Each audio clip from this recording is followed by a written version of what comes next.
నమస్కారం. ఆంధ్రప్రదేశ్ లో గొడ్డల పార్టీకి సంబంధించినటువంటి అరాచకవాదులు యాంటీ సోషల్ ఎలిమెంట్స్ గా తయారవుతా ఉన్నారు. దానిలో ముఖ్యంగా గుంటూరు జిల్లాలో మతి భ్రమించినటువంటి అంబటి రాంబాబు అసాంఘిక శక్తిలాగా తయారవుతా ఉన్నాడు. ఇతని మీద చర్యలు తీసుకోవాలని చెప్పేసి మేము కోరుతా ఉన్నాం. దాదాపు 2018లో డిఎస్సి జరిగింది. అంటే అప్పుడు తెలుగుదేశం ప్రభుత్వం ఉంది. 2019లో జగన్మోహన్ రెడ్డి అధికారంలోకి వచ్చాడు.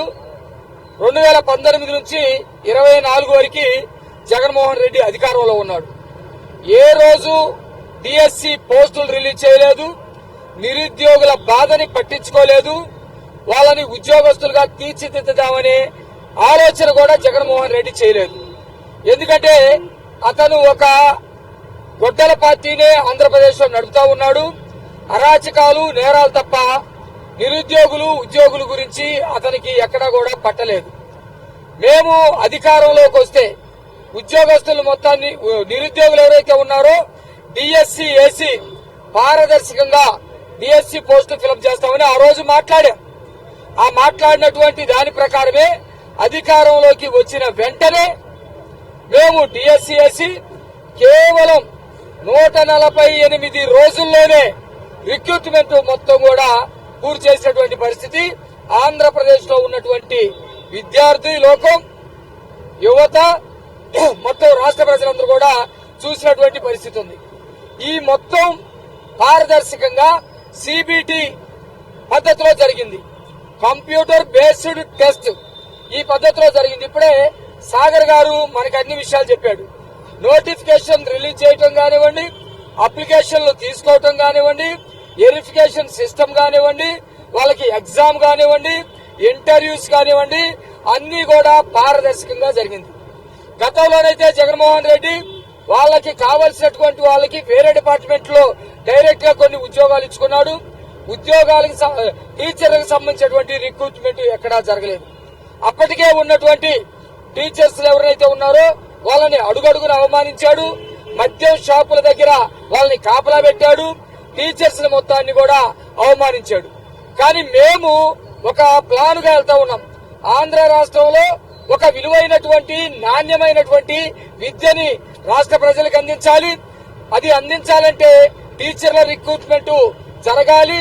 అనేక మంది టీచర్ని రిక్రూట్మెంట్ చేసుకుని మొత్తం విద్యా వ్యవస్థలో సమూలమైనటువంటి మార్పులు తీసుకురావాలని చెప్పేసి మా ప్రభుత్వం భావించింది. దానికోసమే నారా లోకేష్ గారు విద్యాశాఖ మంత్రిగా ఆయన బాధ్యతలు తీసుకున్నాడు. ఆయన బాధ్యతలు తీసుకున్నప్పటి నుంచి విద్యాశాఖలో అనేకమైనటువంటి మార్పులు తీసుకొచ్చాం. దాంట్లో టీచర్ పేరెంట్స్ మీటింగులు పెట్టుకుంటా ఉన్నాం. ఒక ప్రైవేట్ స్కూల్లో గనక జరిగినట్టుగా ప్రతి నెల టీచర్ పేరెంట్ మీటింగ్ పెట్టుకోవటం, స్కూల్లో ఏమైనా మార్పులు తీసుకురావటం, పిల్లల ఆహారాన్ని గురించి ఏదన్నా సూచనలు సలహాలుంటే తీసుకోవటం, వాళ్ళకి ప్రత్యేకంగా ట్యూషన్లు చెప్పించడం, ఇలాంటివన్నీ కూడా చేసి ఈ టీచర్ల మొత్తాన్ని కూడా రిక్రూట్మెంట్ చేసుకుని 100 రోజుల ప్రోగ్రాం ఇచ్చి ఏదైతే ప్రభుత్వ స్కూల్లో చదివేటువంటి పిల్లలు ఉన్నారో వాళ్ళందరూ కూడా సరిగా పాస్ గారు, సరిగా ఉండరు అనే వాతావరణాన్ని మొత్తాన్ని బద్దలు చేసి ఈ రోజు ప్రభుత్వ పాఠశాలలో చదివేటువంటి పిల్లలు స్టేట్ ర్యాంకర్లుగా తీర్చిదిద్దాం. మేము గంజాయి బ్యాచ్ని తీర్చిదిద్దలేదు, గొడ్డల బ్యాచ్ని తీర్చిదిద్దలేదు, గొంతులు కోసే వాళ్ళని మేము తీర్చిదిద్దలేదు, మేము నేరస్తుల్ని తయారు చేయలేదు. మేము ఆంధ్రప్రదేశ్ లో లోకేష్ గారి నాయకత్వంలో ఒక బ్రహ్మాండమైనటువంటి స్టేట్ ర్యాంకర్లు 590, 597, 98 మార్కులు తీసుకొచ్చి ఆ స్థాయిలో మేము విద్యా వ్యవస్థలో మార్పులు తీసుకొస్తే ఈ పనికి మాలిన రోడ్డు మీద తిరిగే ఈ యాంటీ సోషల్ ఎలిమెంట్స్ గొడ్డల పార్టీలో ఉన్నటువంటి వాళ్ళు వీళ్ళందరూ కూడా సొసైటీలో అశాంతిని రేకెత్తించాలని చూస్తా ఉన్నారు. 2 సంవత్సరాల క్రితం ఉద్యోగస్తులుగా వాళ్ళు బాధ్యతలు తీసుకొని సక్రమంగా వాళ్ళు విద్యాశాఖలో తీసుకొస్తున్నటువంటి మార్పులు చూసి ఓర్చుకోలేక, విద్యార్థులు మంచి పౌరులుగా తయారవటం ఓర్చుకోలేక సొసైటీలో అలజడులు సృష్టించాలని చెప్పి చూస్తా ఉన్నారు. వీళ్ళు చెప్పేటువంటి విజయవాడలో నవీన్ అనే కుర్రోడికి మొదటి ర్యాంక్ వచ్చింది, అతనికి ఉద్యోగం రాలేదని నిన్న అంబటి రాంబాబు ఒక అభియోగం చేశాడు. అతను ఆల్రెడీ ఎప్పుడో 15-20 ఏళ్ల నుంచే ఎక్కడైతే ఒక అవుట్ సోర్సింగ్ ఉద్యోగం చేస్తా ఉన్నాడు. అవుట్ సోర్సింగ్ ఉద్యోగం చేస్తూ సర్టిఫికేట్లు మొత్తం కూడా ఆ సంస్థలో పెట్టాడు. ఈ ఏదైతే సిబిటి ప్రకారం వెరిఫికేషన్ ఉంటుందో ఆ వెరిఫికేషన్ ఒక టైం ఇస్తారు. ఆ టైం ప్రకారం సర్టిఫికేట్లు మొత్తం కూడా వెరిఫికేషన్ చేసుకోవాలి. ఇతను సర్టిఫికేట్ తెచ్చుకోలేదు, వెరిఫికేషన్ చేయించుకోలేదు. యాజ్ పర్ రూల్ ప్రకారం వెరిఫికేషన్ చేయించుకోకపోతే అతని అభ్యర్థిత్వం రద్దు అవుతుంది. ఆ పద్ధతిలోనే బోర్డు రద్దు చేసింది. కోర్టుకెళ్లాడు, కోర్టుకెళ్లి రకరకాల ప్లాట్ఫామ్ మీదకెళ్లాడు. అతనికి చేసిన తప్పు వల్ల న్యాయం జరగలేదు. దానికి వీళ్ళేం చేస్తారు, ఏం మాట్లాడతాడు, 421 మంది ఆటలు రానటువంటి వాళ్ళకి ఉద్యోగాలు ఇచ్చారు. ఆటలు రాకపోవడం అంటే ఏంటి, సంక్రాంతి దగ్గరికి వెళ్లి సుకన్యతోటి డాన్స్ చేయటం రావాలా, టీచర్ అవ్వాలంటే అర్ధరాత్రులు గంటకు వస్తావా అరగంటకు వస్తావని ఆటలు రావాలా, వాళ్ళు పీఈటీ టీచర్లు అవ్వాలంటే, పీఈటీ టీచర్లు కావాలంటే వాళ్ళకి ఫిజికల్ ఎడ్యుకేషన్ గురించి నాలెడ్జ్ ఉండాలి, వాళ్ళకి నేర్పించడం రావాలి, ఆటలు ఆడించడం ఖోఖోనో ఇంకొకటో వాలీబాల్ ఆడించడం రావాలి. వాటికి సంబంధించినటువంటి సర్టిఫికెట్లు వాళ్ళు ప్రొడ్యూస్ చేశారు, వాళ్ళు ఆ పరీక్షల్లో నెగ్గారు. ఆ వెరిఫికేషన్ అంతా సక్రమంగా జరిగింది కాబట్టి వాళ్ళకు ఉద్యోగాలు వచ్చినాయి. ఈ అంబటి రాంబాబు లాంటి ఈ రతి క్రీడలు వాళ్ళు నేర్చుకోలేదు, అందుకని వాళ్ళకు ఉద్యోగాలు వచ్చినాయి. ఇతను రతి క్రీడలను ప్రోత్సహిస్తున్నాడు కాబట్టి ఇలాంటి పిచ్చి వాగుళ్ళు అవుతా ఉన్నాడు. కాబట్టి మేము ఈ విషయాన్ని చాలా సీరియస్ గా తీసుకున్నాం. రాష్ట్రంలో అభివృద్ధి సంక్షేమం ఒక పద్ధతి ప్రకారం తీసుకెళ్తా ఉన్నాం. దాదాపు లక్షలాది ప్రైవేట్ ఉద్యోగాలు తీసుకురావడానికి ప్రయత్నిస్తా ఉన్నాం. ప్రభుత్వ ఉద్యోగాలు టీచర్లు కానివ్వండి, కానిస్టేబుల్ ఉద్యోగాలు కానివ్వండి ఒక పద్ధతిలో పారదర్శకంగా రిక్రూట్మెంట్ చేస్తా ఉన్నాం.